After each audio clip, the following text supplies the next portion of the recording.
do.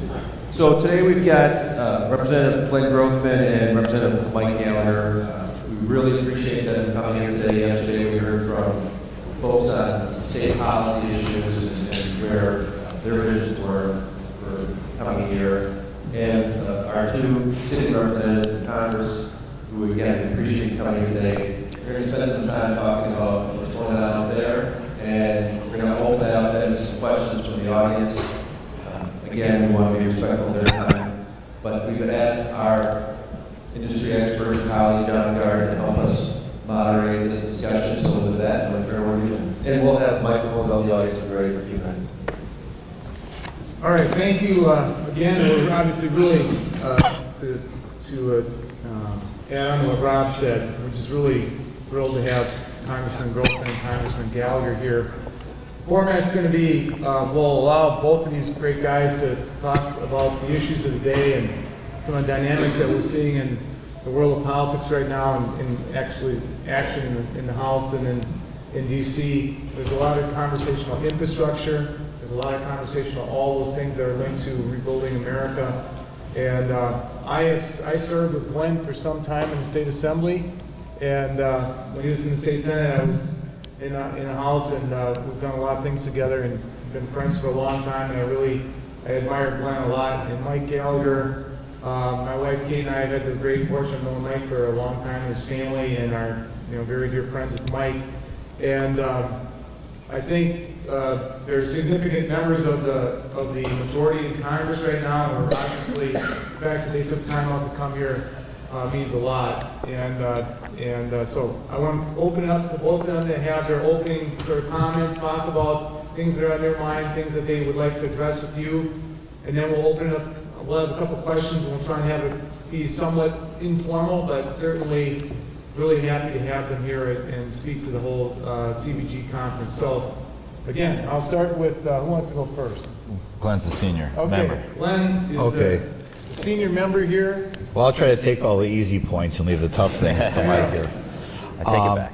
Yeah, I'm glad you had a chance to talk to the state guys, and as John said, we spent a lot of time in Madison, and I will tell you, Washington is more screwed up than Madison any way you can think. But I'll try to explain to you a little bit where we are right now, how we got there, and maybe what we can do in the future. Obviously, we got a tax cut, which is good for the overall economy, good for your individual firms, and good for the economy as a whole, booming economy. More people get out there driving, more people paying taxes, good for all our businesses. President Trump, I also think regulatory-wise, will be good for you guys. One of his goals is when you deal with major projects, trying to get everything permitted within 2 years, because he talks about how easy it used to be to get projects like the Empire State Building, the Golden Gate Bridge, that sort of thing done. Nowadays it would probably take 20 years. We just did pass a budget, so you understand on a federal level about 70% of our spending is mandatory spending. We don't vote on that, it just keeps chugging along. About 30% is what we call discretionary spending. Our budget went up about 18.5%, which is kind of very, very high.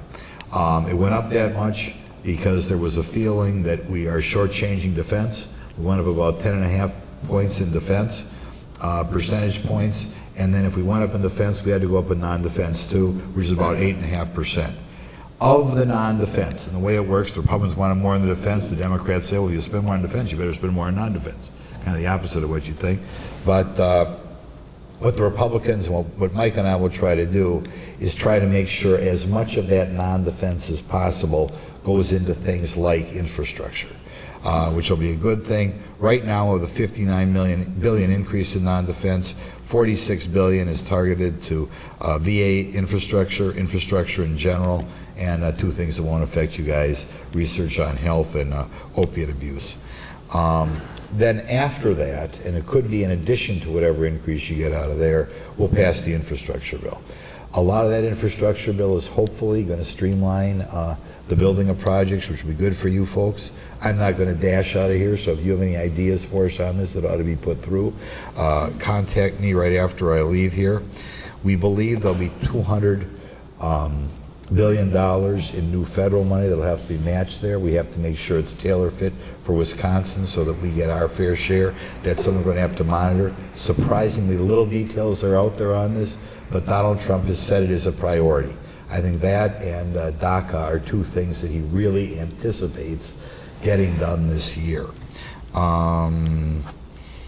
Other things? Tell me, okay. It's the first time you've ever asked me that, Glenn. I don't want to be the guy, you know. I got to get in trouble with y'all. The other thing we want to look at is making sure that we have enough people to fill these positions. Okay, and right now we have a problem in our society. Your employees or your representatives are some of the hardest working and best, the most important thing in society, right? I always feel, usually make the pitch to manufacturers, but construction, the same thing is true. Your wealth as a country comes down to manufacturing, construction, and agriculture. It doesn't come down to the number of law firms you have. And we have too many people, you know, not enough people are going into skills-based education, going into your programs. And we are going to try to redirect the Department of Education to try to encourage people to go into more jobs that are, quite frankly, available, and secondly, jobs that are more critical to the economy. I think Donald Trump is going to push that way as well, which is a good thing. After all, Donald Trump himself was a builder. I don't want you to think I think Donald Trump is always right. He tweets way too much. But otherwise, I think, you know, he's a force for good, and people in this room are going to like him an awful lot. I am on the Education Committee. We are trying to pass bills out there that target more skills education, try to have less people go get kind of, I hate to say waste their time, but people are wasting their time, you know it, going to four-year colleges if they're not going to get something worthwhile there. That's another thing we're going to be targeting. I also, just insofar as I have my own little platform, try to talk up going into the trades. I had a job fair recently in Fond du Lac. I'm going to have another one coming up at Neenah. And I'd like to thank some of you guys. I know I had the carpenters, I had the pipe fitters, pipe trades, I had the operating engineers and the laborers over there. And I'd like to thank you for being there. But I try to talk it up when I explain to people how much you can make there, and you can not go into debt tuition-wise. So in my own life, when I talk to young people, I try to talk it up. And I think insofar as President Trump talks it up, that'll be a force for good. Because I know when I look at your workforce, you wonder who's going to be doing the building to keep America great over the next 20 years. So another goal I have. Final thing, I want President Trump to do something about the welfare, not only because it's kind of eating away at the moral problem of our nation. We have way too many people who aren't working at all in the age group that you should be working, and we obviously need more people. So is Mark Ryle here? Yeah. Yeah, for 15 years, Mark Ryle complained we got to do something about people taking jobs who aren't here legally. So we're going to see if we can do something about that too. All right. Congressman Great. Gallagher. Thank you.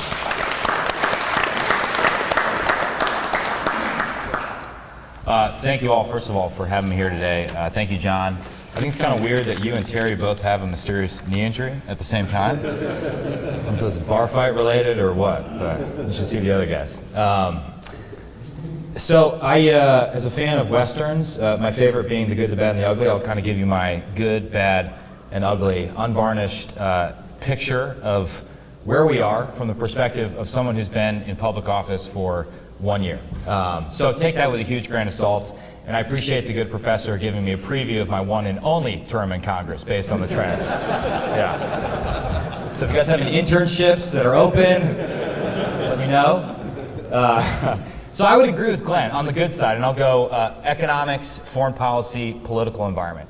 I do think the economy is headed in a good direction.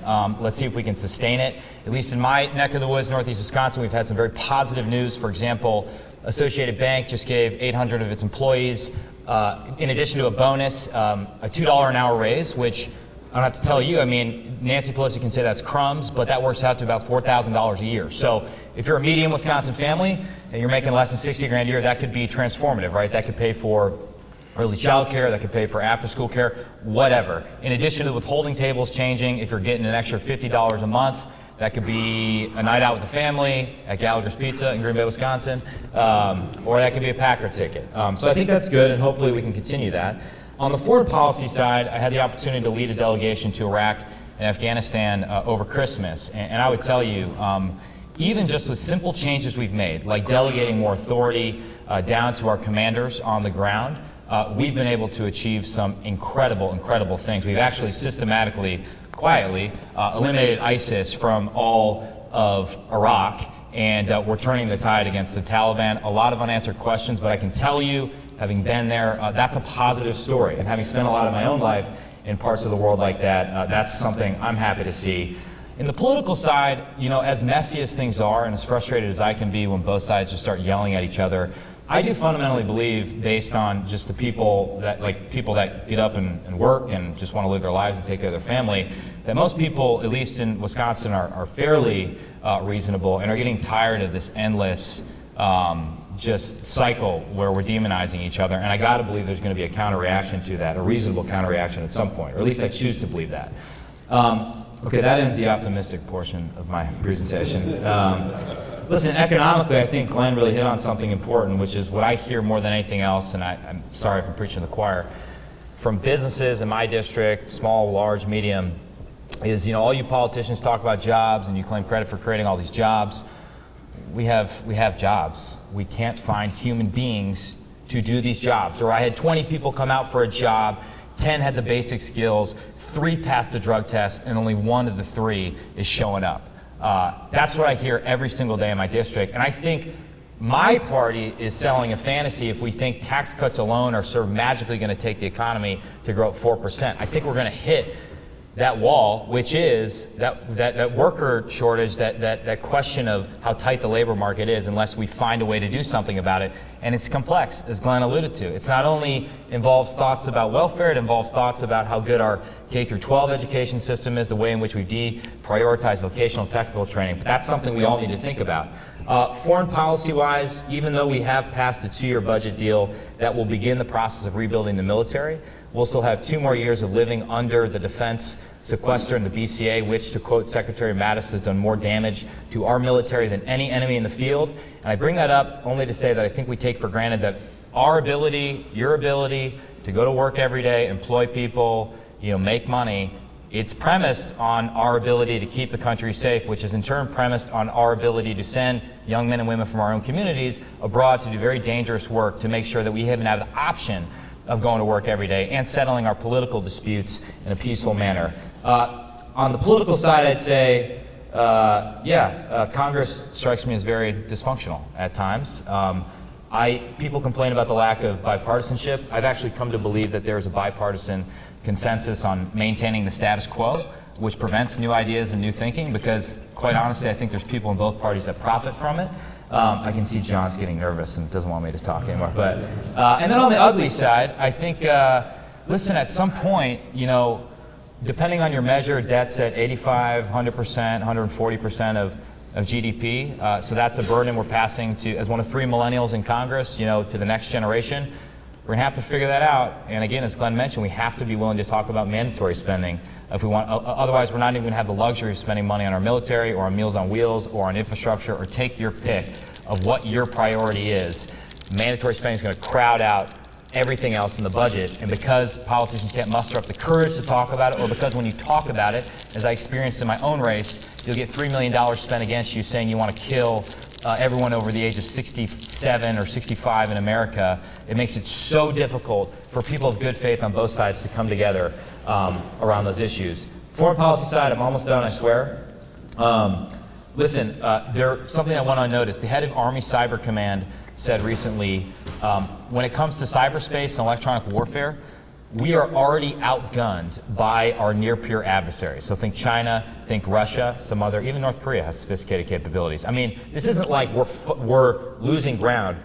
They've already overtaken us. And I think we haven't woken up to the extent to which China is playing a long-term game.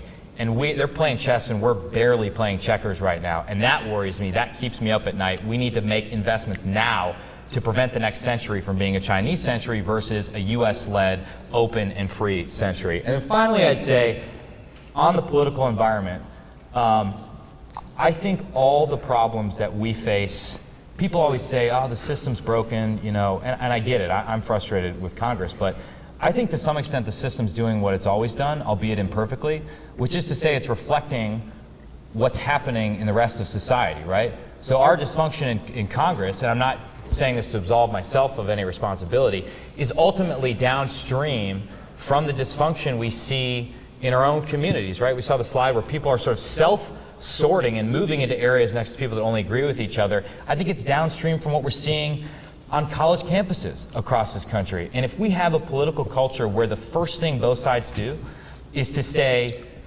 you're not just wrong, but you're evil and you want to destroy everything I stand for, I don't know how we come together on some of these bigger things. And so as someone who's new to this, I spend a lot of my time thinking about that and how we do better. So I will say, because I want to end on a high note, one of the best things we get to do is we get to nominate people to the service academies. And if you see these kids that are volunteering, you just would be renewed in your hope and your optimism for this country. And it is just, it's phenomenal. And I get to call the school and tell the kid that they're going to be able to serve the state and this country. And that gives me hope. So I think all the sources of strength are there in this country. We just got to figure out a better way of doing business. So sorry to go on, but that's all I got. Okay.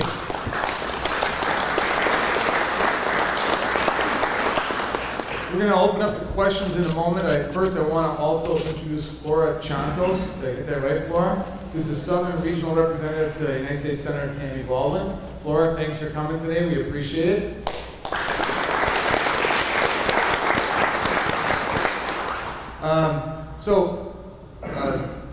Dr. Franklin said something earlier about infrastructure and healthcare, one of your first slides, correct? And talked about where the public is at and how you move. One of the questions I think I would like to ask you is, so America seems bitterly divided. Most people would take a step back and say, we understand the government is involved in a lot of things, but there are some core things that only government can do, like infrastructure.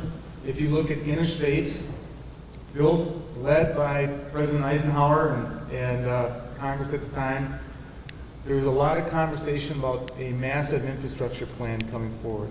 So it would seem to me, one of the things Dr. Franklin referred to is there's a lack of maybe, whether it's a governor or a president, sort of leading the charge, making the case why these things need to be done. In the environment in Washington right now, with the sort of daily Twitter love affair with the president, what is the sort of the dynamic of the environment of bringing people together and finding an answer on infrastructure? Well, first of all, people always tell me when are the Republicans and Democrats going to get together? They get together out of necessity constantly. I was not aware when I ran for this job that to pass almost anything out of the Senate, you need 60 votes. So when I talked about this budget that we just passed, which is probably the most significant thing we did, there's one exception here. We did the tax cuts, not bipartisan. But that budget required Chuck Schumer, Nancy Pelosi, Paul Ryan, and Mitch McConnell to sign off. Every other significant bill that we passed in the 3 years that I've been there, most important Medicare bill in years, most important education bill in years, big transportation bill a couple of years, all this stuff is bipartisan, and all of it they sign off.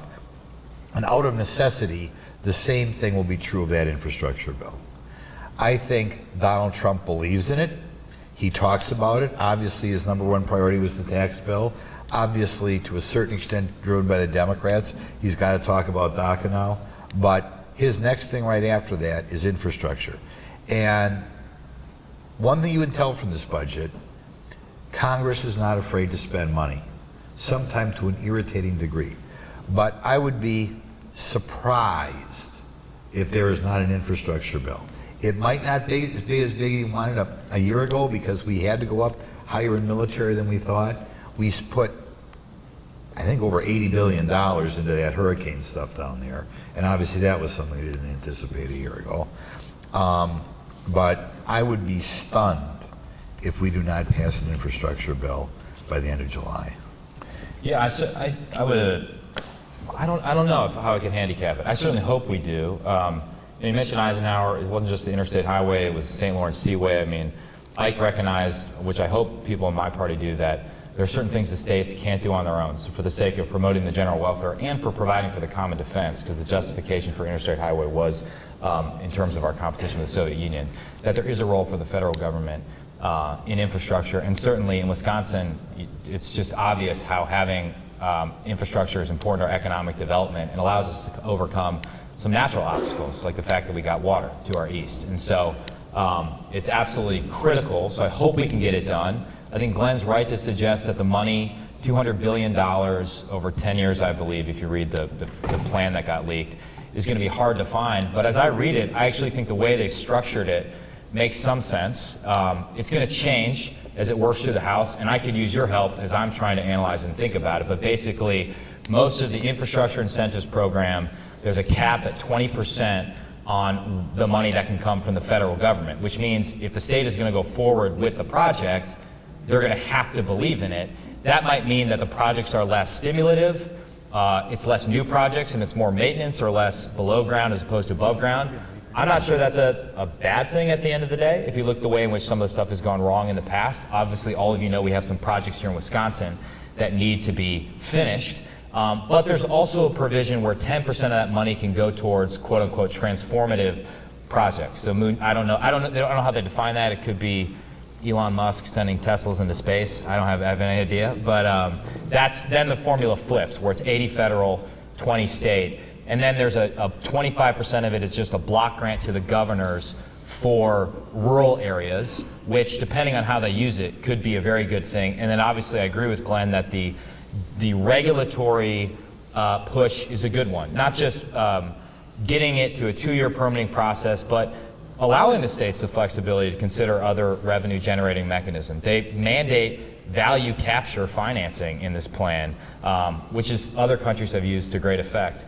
So that if you just happen to live by the infrastructure project, you don't get rich off of it. That money gets reinvested into the project itself. So I think it's a good start, but now it needs to work through the bowels of Congress, and I'd be lying to you if I had any idea of where that was going to end at the end of the day. Okay, I have more things I want to ask, but I thought I'd open up, see anyone here has a question, comment, smart remark, anything? No. Terry. The proposed infrastructure bill, there's a certain amount of cost sharing that's expected, both private and public. And obviously, Wisconsin's budget is in a bad position for the proposed infrastructure bill. If you were to give advice to our legislators here in the state of Wisconsin in order to be a part of a very robust infrastructure program, what advice would you give? I can say one thing. I would say, maybe this isn't a full answer to your question, but my understanding and my concern is that the state might consider changing the formulas for some existing projects, so 60 federal, 40 state, make it 90 federal, 10 state, so they can use that money, that state money, on other projects and thereby not have to comply with Davis-Bacon requirements. I think that's short-sighted, and I don't think we should be playing funny games with federal money. So that's one thing I would say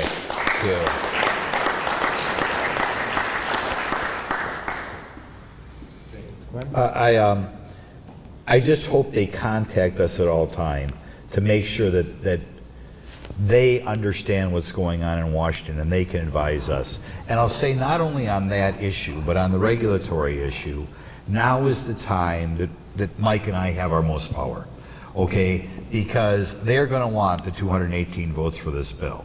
And they will give people things that you couldn't get through as a freestanding bill otherwise. So it's important that you be in contact with us on all of these things to make sure that we get a bill out here that is good for you and good for the Department of Transportation in the state of Wisconsin. All right. Any other questions? Rob? So, Glenn, you in your opening comments made some reference to the hardworking people in this room, which, and I know you well enough, right. You're sincere about that, and that you want them to make a good living doing this job. Right. Just to give you both a little bit of understanding, the apprenticeship program in this state, the trades and the contractors represented in this room spend $30 million a year. That's not tax money. That's out of their paycheck going to fund these schools. And you've been at Cologne in your district, for the operating engineering school, and I think you guys have been at the carpenter school and some others. 96% of the apprenticeship programs in this state are funded by the people in this room. The other 4%, you've got individual contractors, and I think 2% are the agency contractors. Okay? When you do things at the state level, like eliminate prevailing wage, and then we've now had a study out of Indiana, because they're 2 years ahead of us in eliminating prevailing wage, has the same thing in public construction costs, but it's cut wages about 8%. You tell a guy he's going to get an 8% pay cut, he's got to pay his mortgage, he needs the health insurance, he wants to have a retirement. One of the first things they're going to look at is, where can I cut? And everybody's going to sit there and look at the apprenticeship program. So I can tell you, specifically for you, Glenn, being a guy from Fonda, that Michael, C.D. Smith, J.F. Aaron were quite vocal at the state level about what happened. And I can tell you for your district, Meyer and Bolton, you can kind of go through the list. So I just want to make sure you guys understand, and I heard Mike make reference to the swap. Everybody in this room needs to understand that what's going on is now, they got rid of state prevailing wage law. They want to take the money coming from you guys and launder it, basically, to remove those protections, so there's no Davis-Bacon. I want to know succinctly what your position is on that, because think of this, you may, come January, have Governor Tony Evers or somebody else who may not like some of your policies and want to scrub the money you send them and take the policies out. I think I heard your position, Mike, but I'd like to hear your position, Glenn, on the swap idea, which basically takes Davis-Bacon away from the federal money coming into the state. I know the incredible value, and I make the pitch all the time to young people, go into the pipe trades, go up Kaukauna, go to Coloma, carpenters, and I am aware that we have to keep that strong. I know there are efforts made to get rid of Davis-Bacon altogether on a federal level. Those will fail for a variety of reasons. They wouldn't have enough votes in the Republican Party to pass it, and everything they do is going to have to be bipartisan coming out of Washington. And I think given that, assuming the state of Wisconsin is not alone in this concern, I would be, I'll have to monitor it, I'd be a little bit surprised if that would be allowed as part of these funds. I sort of addressed it before. I guess more broadly, I'd say, well, first of all, thank you, Terry, thank you, John, for being willing to engage with me on this issue. I'll confess, I didn't know much about it before I ran for office, and I initially sought the counsel of my predecessor, Reed Ribble, who I knew was not with you on it, but seemed to have a good relationship with you. And you guys have been willing to argue with me and provide me data in a civil fashion, and that has shaped my thinking. And I think, if nothing else, I see how the kabuki dance we do in DC on this issue, it's dumb, right? I mean, it's a showboat that just pokes you guys in the eye, and then doesn't actually, if you're an anti-Davis-Bacon person, it doesn't actually advance your cause at all. So I have voted for, every appropriations bill I voted for had Davis-Bacon protections in it. The administration's infrastructure plan, which I very much want to get passed, will almost certainly have Davis-Bacon protections in it. And I just think we need to think more broadly. As someone who's been grappling with this issue intellectually, I mean, I wake up and I think, all right, what can I do to help that guy or girl who's going to work, busting his ass, excuse my language, I know this is a very delicate crowd, and help him or her grow their family income, right? I mean, that's what it's all about at the end of the day. And I think that's actually a useful way that our party needs to think about reorienting itself. In the military, used to say, you're either working or you're stealing my oxygen. So for the people that are not oxygen thieves and that are working and they're busting their butt, we want to make it easy for them. We want to make sure they can grow their family income. So I appreciate you guys helping me understand it better, and I know we're not always 100% aligned, but that works way more effectively than, you know, the death threats and the stuff I get on Twitter and Facebook every day. So. Any other questions for the congressman? Sure. The question what you had talked about, Mr. Gallagher, is the 90% change of Davis-Bacon. Would that be the purpose to basically lower the cost of the infrastructure work? That, you know, basically because of the right to work, this would mean that more contractors from out of state come in here and do that work. Yeah. And then basically take that money back to the state they came from. And so I'm wondering if this is about saving money, but you're not really saving money if the money's leaving the state. Yeah.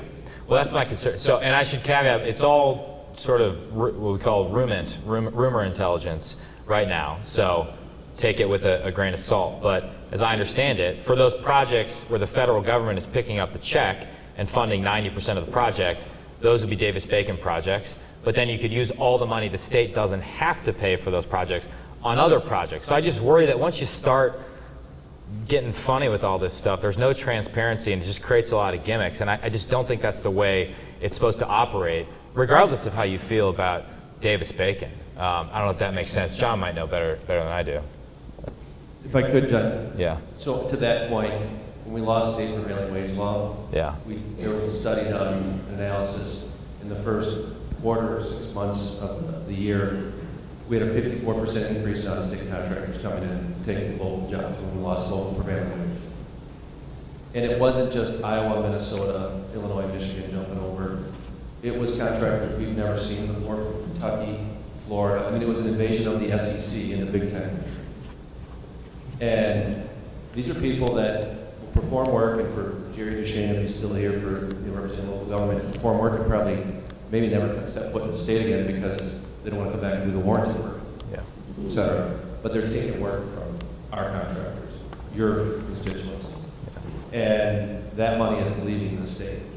So just keep that in mind if you do the same thing at the federal level or allow that to happen with this swap plan. The money you think you're bringing home to Wisconsin may actually end up in Kentucky. Well, I said to Secretary Chow, she said when pressed that they're not going to mess with it in the bill because they know they need it. It needs to be bipartisan to get passed for whatever that's worth. So one of the questions I wanted to throw out there, which has kind of been swept away a year ago or before the presidential election, you would have thought that to build a pipeline in the United States, you're going to basically dump oil in every river in the country.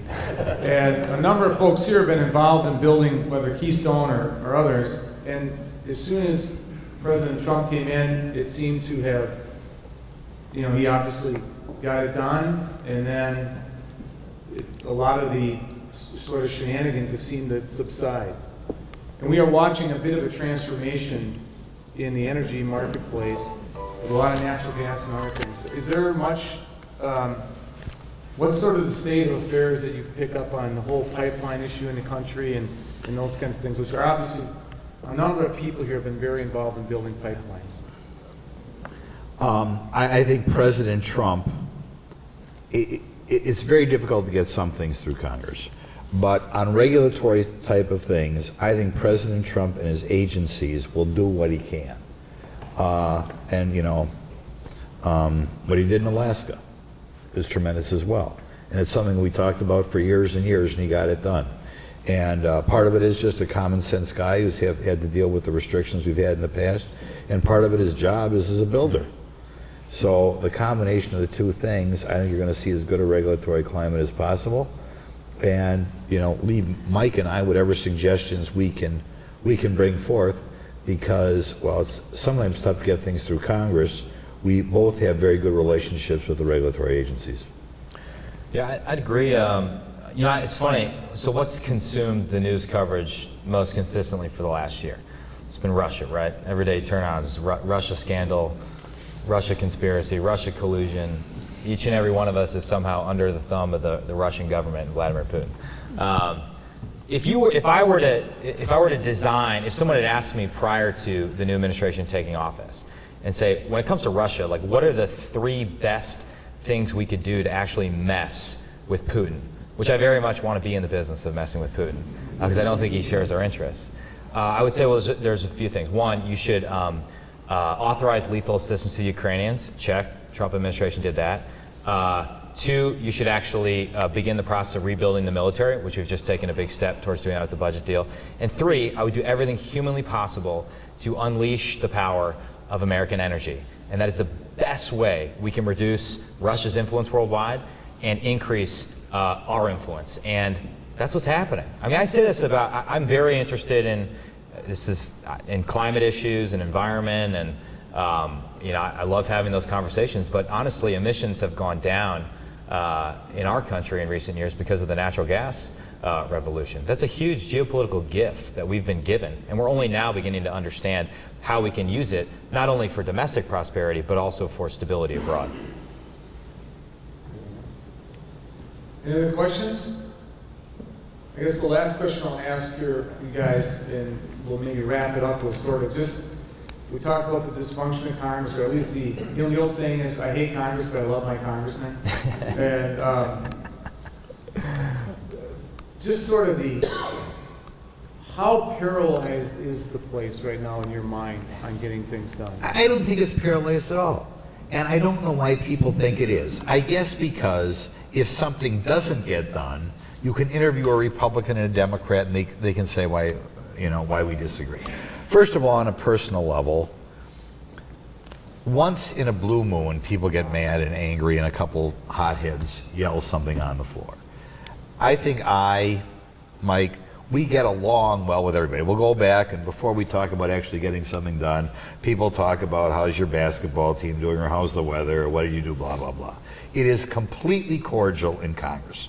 They are largely nice people who work there, which is why they got elected in the first place. As far as getting things done, we just got done a big spending bill that I thought was way too big spending, but I voted for it because Paul Ryan was in a box and needed my vote. But I mean, it was one big significant bill that was as bipartisan as you could ever see. And all four people signed off. And every other significant bill, with the exception of the tax bill, that has been passed in my 3 years there, be it on Medicare, be it on education, be it on transportation, and every other budget bill up to this point, or what will eventually be an omnibus bill, has been bipartisan. So this idea that we can't get things done out of a sense of anger with each other or partisanship is not true. Because of the 60 rule in the Senate, everything we do, except for one time a year, has to be bipartisan. And it will always be bipartisan. So I do not think bipartisanship is a problem. Might be a problem on the DACA stuff, because I could say, being the Republican, but I think maybe some of the Democrats are playing political games there. But otherwise, infrastructure, that will not stand in the way of getting this done. So I don't necessarily disagree. I think it might be more accurate to say that the Senate is dysfunctional. I mean, in the House, we've passed 432 bills that I think are just dying a slow death. In the Senate, maybe that's the way the system's supposed to work. I mean, as I alluded to before, when the country's divided, bills aren't supposed to be easy to pass, right? That's a feature, it's not a bug of the system, actually. And kind of to a comment that was earlier about, if there's a different governor, well, I remember there was this, there was an article recently called 138 Things That Trump Did While You Weren't Looking. And if you're a conservative and you read it, it's awesome, right? It's all the stuff you want. But I'm old enough to remember when Republicans didn't like it when Obama was doing everything through executive order.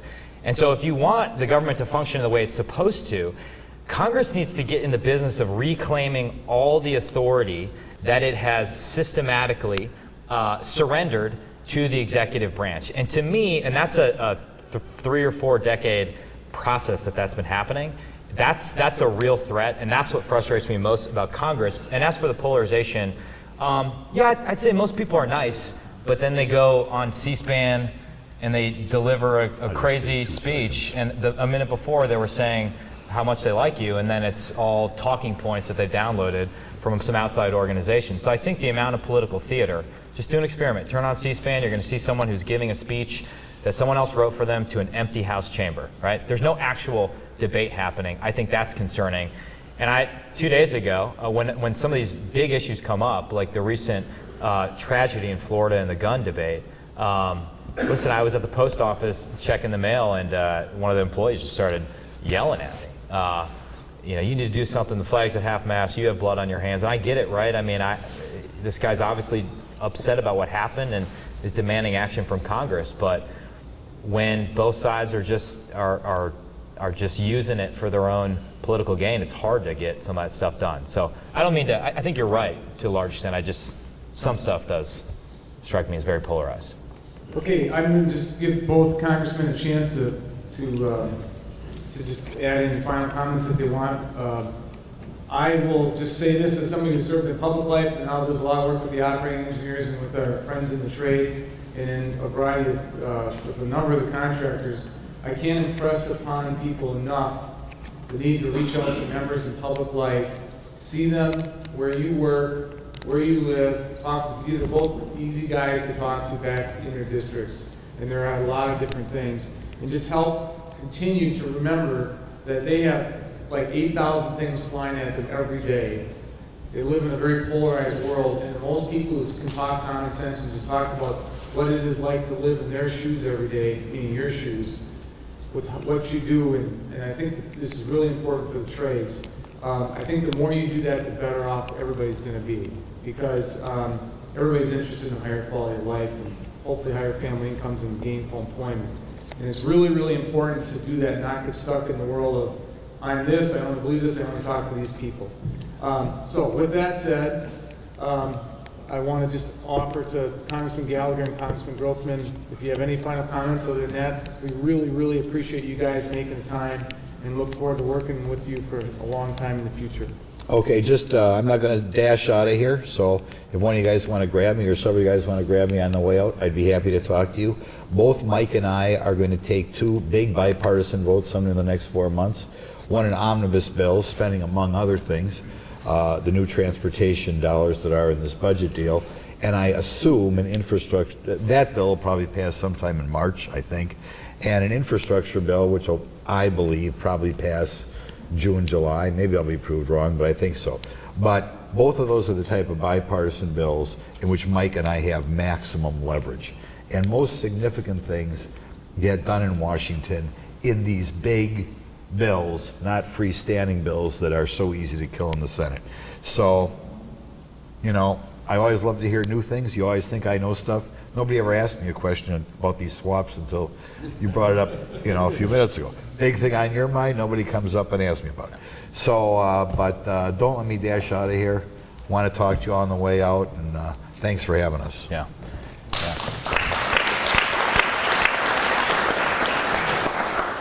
I can't add much. I mean, Glenn, you said sort of every day I get asked a question on an issue that I don't know much about. The hardest thing in politics to say is I don't know. What do you think?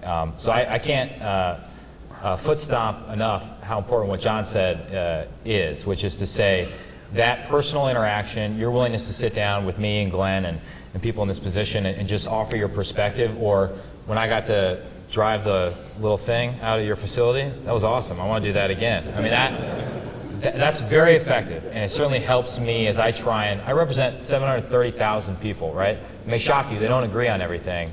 I try and do that to the best of my ability, but I rely upon the actual experts on the ground to tell me what the reality is, because we get a lot of pseudo-reality and half-truths in Washington, D.C. So thank you guys for being willing to engage with me and my team, and it's really an honor to be here today. I appreciate it.